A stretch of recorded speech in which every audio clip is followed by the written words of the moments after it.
David Hausman, and you're tuned to Vital Signs, a community service program that discusses medical topics in the news, sponsored by Phelsp Memorial Hospital. With me today, I have Dr. Ken Powers, a urogynecologist specializing in female incontinence and in pelvic prolapse problems. Dr. Powers, who's an associate professor of OBGYN at the Einstein School of Medicine, is also the director of urogynecology at Montefiore Medical Center. Dr. Powers, who's now a consulting urogynecologist at Phelsp Memorial Hospital, is a graduate of Columbia and trained at NYU and Einstein. Dr. Powers, welcome. Dr. Powers, what is a urogynecologist? A urogynecologist is a gynecologist with training after residency and treatment of pelvic floor problems, incontinence, pelvic prolapse, and other problems. Now, obviously, we're talking about women here. Pelvic floor problems, I can't even say that. Pelvic floor problems consist generally of what? Commonly thought of as either incontinence, urinary incontinence, or pelvic prolapse. And prolapse, what does that consist of? Typically, the pelvic structures, the uterus, the bladder, the rectum will prolapse into the vagina and begin to protrude from the vaginal opening. So there are organs that, or things that are essentially coming out where that really don't belong there. Yes. And that's how most of the women are presenting. They've got something, a bump or a lump, or something that makes them uncomfortable, I would assume. Most patients complain of something of something protruding. Some patients just feel pressure and discomfort in the vagina but don't actually feel a protrusion. Very common problem? It's very common as patients, especially as patients age after having children. Up to 20% of patients would have some form of prolapse without incontinence. Up to 40 to 50% of patients would have some sort of pelvic floor problem, whether it's incontinence, prolapse, or both. So the female pelvic organs, uterus and the cervix, and the rectum and the bladder are basically the pelvic organs that can protrude one at a time or all at once. Each person's different. The structures that hold up the vagina, that provide support to the pelvic organs, can be damaged in different ways. So not everybody has all the organs prolapsing. Some just have the uterus or just the bladder. Now, is this something that occurs, you notice that it occurs more often with aging, related to what events? I assume it's the support structures themselves. I mean, there's no bones down there. If you take a pelvic bone, it's just a kind of big opening. Obviously, it's got to pass a baby's head through it, so it's got to be fairly large. Those muscles are weakened? Is it muscles and tendons that support things? It's a combination of the muscles being more weakened as you have children and get older, and the structures that physically attach the vagina in the pelvis, can be torn or damaged in childbirth. So it's a combination of factors. I'd have to guess it's also that obesity also plays a role. There's several factors besides childbirth injuries. Patients who are overweight, who have bad asthma, COPD, who might do a lot of lifting at work. Bearing down, yeah. Connective tissue problems where the tissue is damaged to begin with. Some patients with neurologic problems. So patients who don't have children can have pelvic prolapse because of other medical issues. Now, what are the classic ways of dealing with that kind of prolapse problem? I think in general, the first thing is to understand what's prolapsed. So to do a comprehensive examination and a history to understand if there's any other problems. In dealing with prolapse, generally you're looking at complicating factors. If the patient's obstructed from the prolapse, that they can't empty their urine, if they have a growth in the ovaries or something else wrong with the uterus. In patients who have an uncomplicated prolapse problem, it's mostly focused on what the patients want to do. Some patients try to avoid surgery, and they can try different techniques of pelvic floor muscle exercising. There's support devices called pessaries.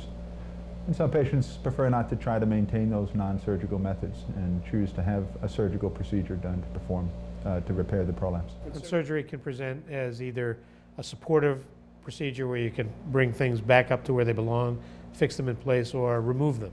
Typically, there are ways to be conservative in terms of uterine preservation. Depends mostly on what the prolapse entails. As the prolapse gets more extensive, it's more common to undergo a hysterectomy with a repair. In younger, healthier, vigorous or active patients, an abdominal incision can make the repair stronger. In some instances, vaginal surgery is preferred.